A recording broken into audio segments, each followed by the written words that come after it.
Bonjour à toutes et à tous, bienvenue, c'est Smart Impact, l'émission des entreprises à impact positif.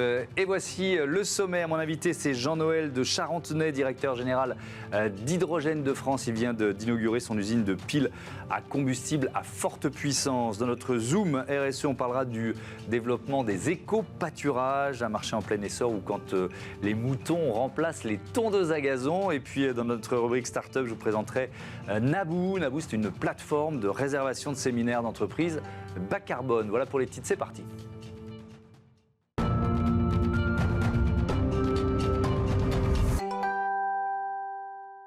L'invité de Smart Impact, c'est Jean-Noël de Charentenay, directeur général d'Hydrogène de France, qui est avec nous en duplex. Bonjour, bienvenue. Bonjour. Vous venez d'inaugurer votre usine de piles à combustible forte puissance. Alors, vous en êtes où? Parce que inauguration dit tout de suite entrer en fonctionnement ou il y a encore quelques étapes? Non, l'inauguration dit les bâtiments sont terminés. Ça correspond effectivement au programme qu'on avait lancé il y a maintenant 2 ans, puisqu'on avait posé la première pierre en novembre 2022. Donc le bâtiment a été livré en avril 2024. On a procédé à l'inauguration. Maintenant, la phase de mise en production démarre. Notre planning, c'est de commencer cette mise en production d'ici l'automne à peu près, pour être prêt à rentrer dans de la production en faible série en 2025 et en forte série à partir de 2026. Alors, on va faire de la pédagogie, parler évidemment des clients, des marchés potentiels. Mais d'abord, je voudrais visiter en quelque sorte ce site qui a obtenu la certification BREEAM. On parle de quoi? De normes environnementales assez ambitieuses, c'est ça? C'est ça, on parle de normes environnementales, à la fois sur le plan énergétique, mais aussi sur le confort des utilisateurs, sur l'utilisation de la lumière naturelle, sur l'utilisation de la climatisation plutôt active plutôt que passive. Donc c'est toute une conception de bâtiment qu'on a voulu, sur le plan esthétique, marier telles qu'elles étaient dessinées au 19e siècle, c'est-à-dire avec ce qu'on appelle des sheds, donc avec des ruptures de pente orientées au nord, de façon à ce que du côté nord, vous avez des vitres qui ne reçoivent pas la lumière directe du soleil, qui permettent à l'atelier de fonctionner sans apport de lumière électrique. Et au sud, sur les points inclinés au sud, bien sûr, aujourd'hui, on n'est plus au 19e siècle, on met des panneaux solaires et ça produit de l'électricité qui sera autoconsommée. Ça coûte plus cher de construire une usine avec ces normes? Non, à partir du moment où on a pris le sujet dès le départ. Dès le départ, on a pris le sujet avec l'aide de l'architecte, le cabinet d'architecte Patriarche. On a pu vraiment concevoir le bâtiment sur cette base-là. Et à partir du moment où vous démarrez depuis le début sur ces bases-là, il n'y a pas de surcoût fondamental. Et la valeur potentielle, la valeur foncière du bâtiment est bien meilleure que si vous aviez un bâtiment qui était une passoire qui sera invendable, par exemple, dans 10 ans. C'est pas le but. Notre but, c'est pas de revendre le bâtiment, mais la valeur faciale, la valeur terminale est quand même assez intéressante quand vous voulez financer un bâtiment. Bien sûr, évidemment. On va faire un peu de pédagogie. On rappelle comment fonctionne une pile à combustible. Et puis alors là, on parle de pile à combustible forte puissance. De quoi s'agit-il? Alors, une pile à combustible, c'est un élément chimique. En fait, on réintroduit un élément chimique qui est l'inverse de l'électrolyse de l'eau. On va recombiner les atomes d'oxygène qui se trouvent dans l'air avec des atomes d'hydrogène qu'on a stockés par ailleurs. Et cette recombinaison reforme de la vapeur d'eau, H2O, et émet des électrons, donc produit de l'électricité. Alors, la plupart des applications sur des piles à combustible jusqu'à maintenant étaient plutôt limitées à de la puissance relativement faible, parce que les marchés anticipés, déjà depuis 20 à 30 ans, c'était plutôt des marchés de la mobilité, les voitures à hydrogène. Peugeot a expérimenté un prototype dans les années 80, donc c'est pas tout neuf. Et depuis une dizaine d'années, on considère que l'hydrogène est un gaz qui sera plus intéressant que l'utilisation juste dans la mobilité légère. Et le pari de l'Hydrogène de France, c'est de dire que cette technologie peut être utilisée sur des grosses puissances électriques. Et donc nous avons anticipé ce mouvement-là depuis 7-8 ans, pour arriver à concevoir, passer des accords avec des fournisseurs stratégiques pour pouvoir fabriquer nous-mêmes des piles à combustible qui peuvent produire des puissances très fortes. Jusqu'à maintenant, les puissances que vous trouviez sur le marché, c'était du genre, sans prendre trop de chiffres, mais entre 30 et 100 kW. Nous fabriquons des piles qui sont plutôt entre 1 mégawatt et 2 mégawatts. Donc vous voyez, c'est un facteur d'échelle qui implique une méthodologie et une industrialisation un peu différente. Effectivement, on n'est plus du tout dans la même échelle, avec un intérêt pour le mix énergétique français, c'est-à-dire que vous venez en complémentarité de l'intermittence des énergies renouvelables, on peut dire ça ? Oui, absolument. Nous, le pari qu'on a fait au moment de la création d'Hydrogène de France, c'était de se dire que l'hydrogène était un bon moyen de stocker l'intermittence des énergies renouvelables. Alors, dans des réseaux électriques très bien interconnectés, comme l'Europe continentale, avec des grosses puissances, ces réseaux-là sont capables, on l'a vu, sont capables d'amortir un peu les chocs de l'intermittence jusqu'à un certain point. Dans des petits réseaux, comme des réseaux insulaires, là, on ne peut pas mettre beaucoup d'intermittences parce que les réseaux électriques ne seront pas capables d'amortir ces intermittences. Donc là, c'est pour ça qu'on s'est développé d'abord à l'international. On est présent dans 30 pays dans le monde parce qu'on va chercher les réseaux électriques qui sont assez faibles. Et après, la vague suivante, qui dépendra des infrastructures hydrogène qui vont se mettre en place, on pourra s'interconnecter entre le réseau de gaz hydrogène et le réseau d'électricité, de la même façon qu'aujourd'hui les centrales à gaz qui sont utilisées pour faire des productions de pointe ou des productions de semi-base. On peut très bien imaginer que l'hydrogène et la technologie fuel cell pourra remplacer les technologies des centrales à gaz dans le futur. Vous affichez un objectif de chiffre d'affaires de 100 millions d'euros en 2027. Avec quelle perspective, quel marché, quel client ? Alors sur les marchés qu'on a déjà ouverts, puisque je vous ai dit, on est présent dans une trentaine de pays, on travaille sur le développement de projets qui représentent un investissement global de l'ordre de 5 milliards de dollars.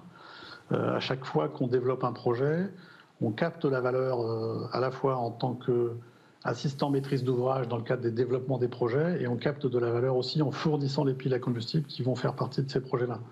Donc sur une base de 5 milliards de dollars, on estime que nous, la captation de valeur, notre objectif, c'est de capter entre 15 et 17% de la valeur des investissements. Donc, vous voyez, 100 millions d'euros, c'est quelque chose qui est relativement atteignable. Oui, effectivement. Est-ce que le fait qu'on soit dans une attente, alors là, je redeviens un peu franco-français, pardon, mais d'une stratégie nationale pour l'hydrogène, il y a des décisions qui sont pas vraiment prises. Est-ce que pour vous, c'est une source d'inquiétude, c'est un frein à votre développement ou pas ?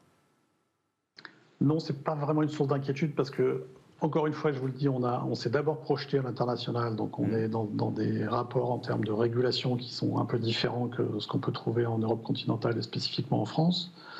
En France, on a une difficulté, c'est qu'on fait des choix en matière énergétique qui sont très structurants. Le choix nucléaire est extrêmement structurant, donc on a toujours un peu de mal à placer d'autres technologies dans une programmation globale de l'énergie. Donc il faut attendre que tout ça se mette en place. L'hydrogène, c'est pas quelque chose qui se met en place d'un claquement de doigts, ça va prendre un peu de temps.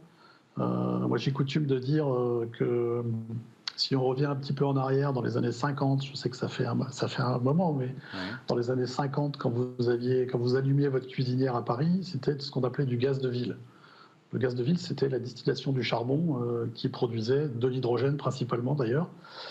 Et ensuite, à partir de la fin des années 50, on a découvert les gisements de gaz naturel à Lacq et les gisements de gaz naturel en Hollande.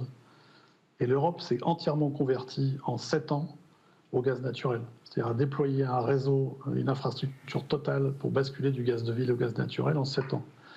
Donc, on peut penser, et ça c'est une volonté politique, mais l'Europe a été bien impactée par la guerre en Ukraine et le réchauffement climatique, pour se dire le gaz naturel n'est pas forcément une solution viable à moyen terme. Et donc, il faut mettre en place toutes les politiques qui vont nous permettre d'évoluer vers une nouvelle infrastructure qui est plutôt basée sur l'hydrogène. Ouais. Mais est-ce que l'Europe a pris ses décisions ? Ah oui, l'Europe a pris ses décisions. L'Europe vient de mettre en place le package gaz dans lequel l'hydrogène a sa place. Et l'intégralité des fournisseurs, des transporteurs de gaz européens est à l'origine d'une initiative pour déployer les réseaux d'hydrogène en Europe.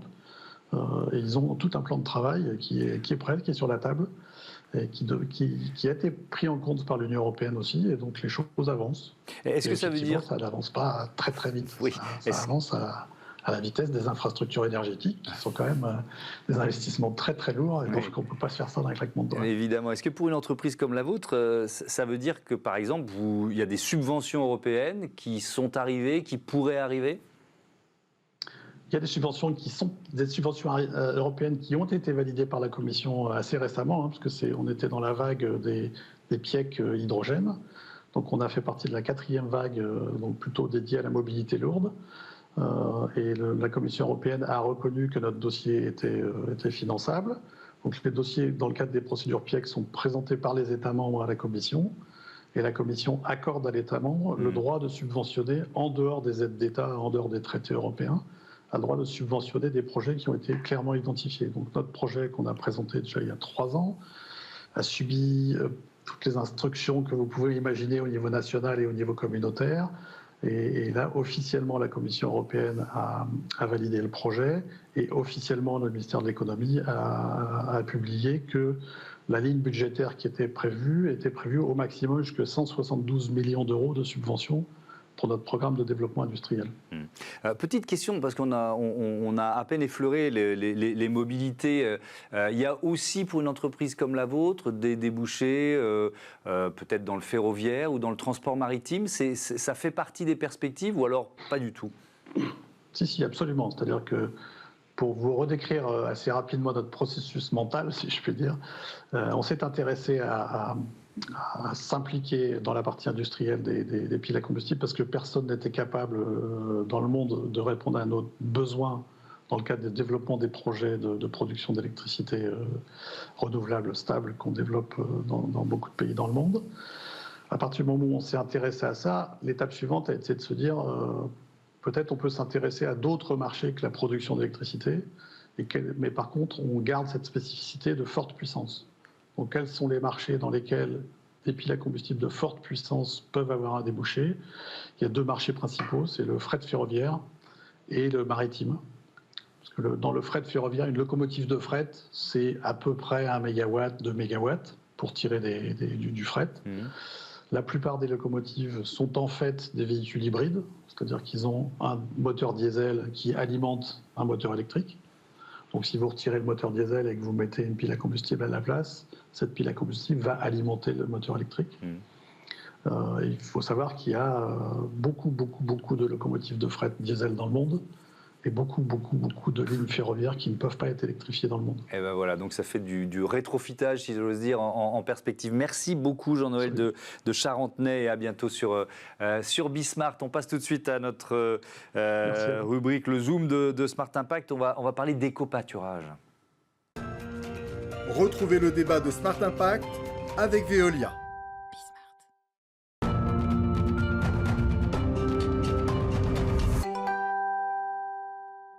C'est le Zoom de Smart Impact. Je vous présente tout de suite mon invité, Cécile de Normandie. Bonjour. Bonjour. Bienvenue. Vous êtes directrice générale du pôle nature et biodiversité du groupe SOS et également directrice des moutons de l'Ouest.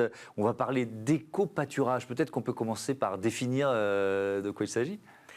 Alors effectivement, l'éco-pâturage, c'est un mot un peu technique qui veut dire en fait qu'on remplace les tondeuses, les débroussailleuses par des moutons. Donc aujourd'hui, si vous vous promenez dans la ville de Nantes, dans la ville de Rennes, si vous amenez votre enfant à l'école dans le Grand Ouest, puisque les moutons de l'Ouest sont situés dans la zone ouest de la France, et ben vous verrez peut-être nos moutons en train de brouter les espaces verts environnants. Et en fait, ils remplacent finalement tout le travail de la tondeuse et des débroussailleuses. C'est une activité marginale, en développement. Quand on parle d'éco-pâturage, ça représente quoi en France aujourd'hui ?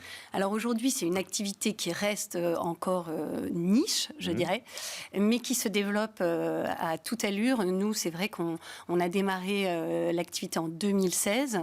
Et aujourd'hui, en fait, nos clients sont que des clients rentrants, c'est-à-dire que les démarches commerciales sont uniquement entrantes chez nous, parce qu'en fait, les moutons font notre propre publicité, si vous voulez, puisque voilà, on nous voit un petit peu partout, dans l'espace urbain, dans l'espace rural, et ça fait envie à nos clients, à nos futurs clients de nous rejoindre. Mais d'ailleurs, qui sont nos clients ? Plutôt des collectivités locales ou aussi des entreprises qui ont finalement des espaces verts à gérer ?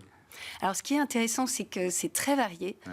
On a aussi bien des clients publics, des métropoles, des grosses collectivités. Donc, je vous parlais de Nantes, de Rennes, dans lesquelles on intervient, par exemple, au Centre des impôts de Nantes. Vous pouvez voir nos moutons, les bassins d'orage de Rennes. Vous pouvez voir nos moutons aussi aux alentours. On intervient dans beaucoup de communautés de communes du bassin nantais, mais on intervient aussi auprès d'EHPAD, dans des écoles, dans les jardins des écoles, dans des centres pénitentiaires. Donc là, c'est vraiment faire venir l'animal, les moutons, auprès de publics auxquels ça fait beaucoup de bien. Ça crée un lien qui est très riche avec les personnes âgées des EHPAD, par exemple. Vous imaginez l'animation que ça crée d'avoir subitement des moutons au lieu de tondeuses qui viennent dans les espaces verts de l'EHPAD. Et puis, on a aussi des clients privés, donc qui ont, comme toute société, entreprise, des espaces verts à entretenir.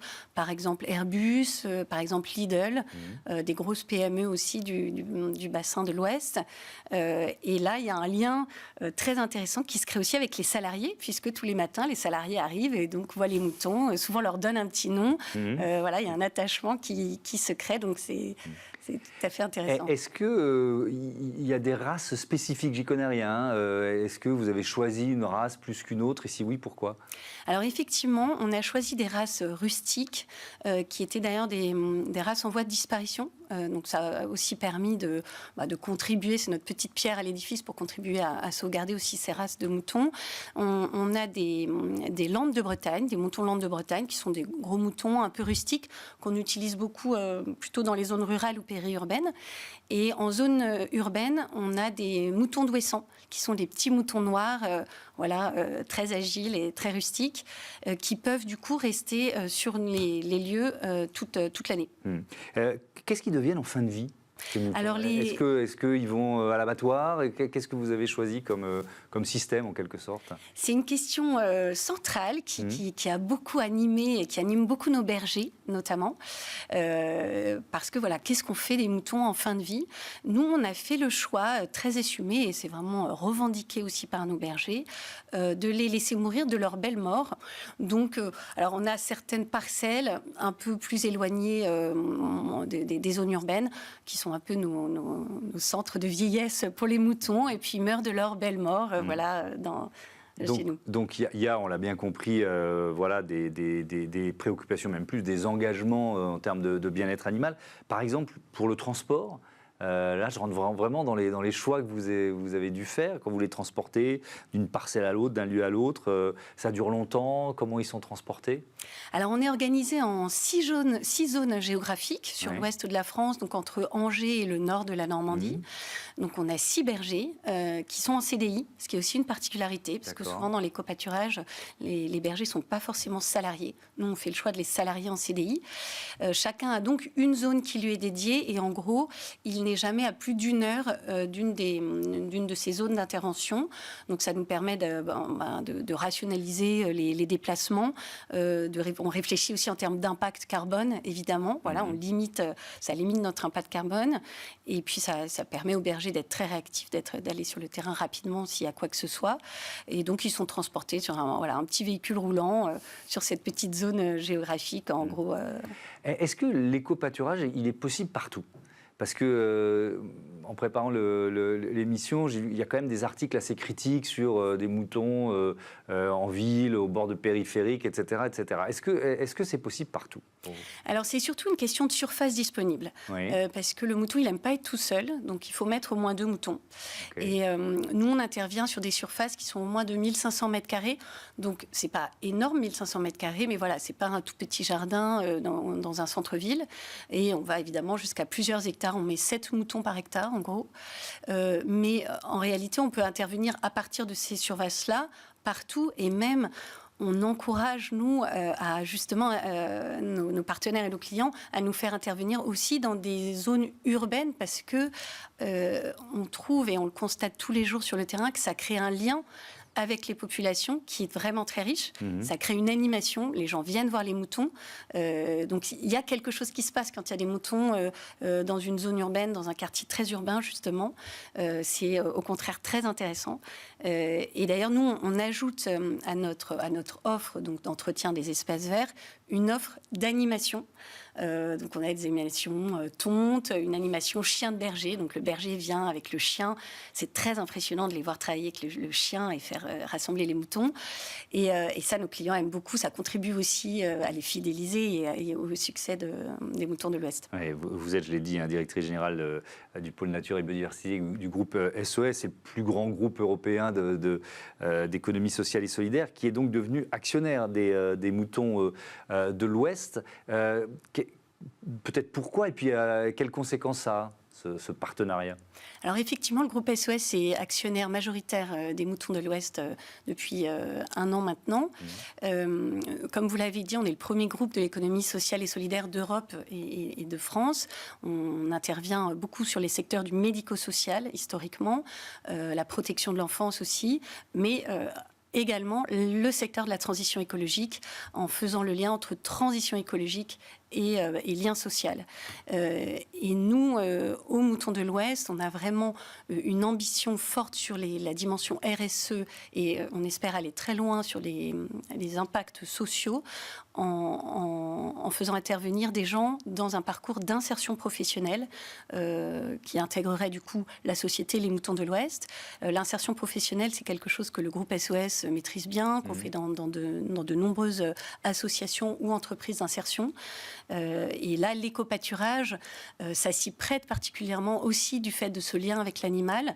Donc voilà, des gens qui sont éloignés de l'emploi depuis longtemps, qui rentrent dans une démarche d'insertion professionnelle. C'est un parcours qui dure 2 ans. Donc on peut les accompagner pendant 2 ans, leur remettre le pied à l'étrier dans vraiment une démarche de retour à l'emploi. Et donc c'est ce qu'on va essayer de mettre en place au Mouton de l'Ouest. Merci beaucoup Cécile de Normandie et à bientôt. Sur Bismart, on passe à notre rubrique consacrée aux startups éco-responsables.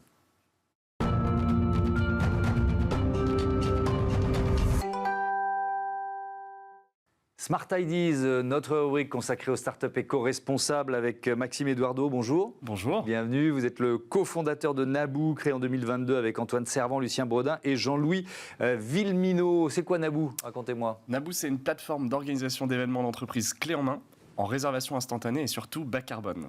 Bas carbone, ça c'était le point de départ de la création. Vous vous êtes dit il faut réinventer un peu les séminaires? Alors nous, on ne s'est rien dit, on a surtout écouté. Oui. On a écouté notre clientèle qui, de toute façon, notre clientèle c'est essentiellement des grands groupes et qui a des engagements désormais RSE très importants et qui souhaitent en effet organiser des événements beaucoup plus faible émission que ceux qu'ils organisaient avant. En clair, un peu moins d'événements à Marrakech et un peu plus dans le Perche. Voilà. ça rime et ça sonne bien, donc on prend moins l'avion, on l'a bien compris. La comparaison, même en termes de bilan carbone justement, avec des séminaires classiques, comment vous la faites? Comment vous l'évaluez? Alors, séminaire classique, c'est un peu dur à évaluer, mais en tout cas, c'est sûr qu'à partir du moment où on prend l'avion, ça fait exploser les émissions de carbone. Oui. Aujourd'hui, ce que je peux vous dire, c'est que d'après nos analyses, les séminaires que nos clients organisent locaux en France avec de la mobilité douce, c'est à peu près 100 à 150 fois moins d'émissions qu'un séminaire où on va prendre de l'avion, que ce soit pour partir en Corse ou pour partir de l'autre côté de la Méditerranée. Donc, c'est un énorme impact pour nos clients. Je ne résiste pas à la question, pourquoi Naboo? Alors évidemment, les fans, comme moi, de la saga Star Wars, savent que c'est une planète, mais pourquoi vous avez choisi ce nom? Mais justement, parce que vous êtes fan de Star Wars. Pour la planète de Star Wars, en effet, nous on vend du voyage. Et donc on s'était dit qu'il n'y avait rien de mieux qu'une planète qui évoque la nature dans le futur pour représenter notre marque.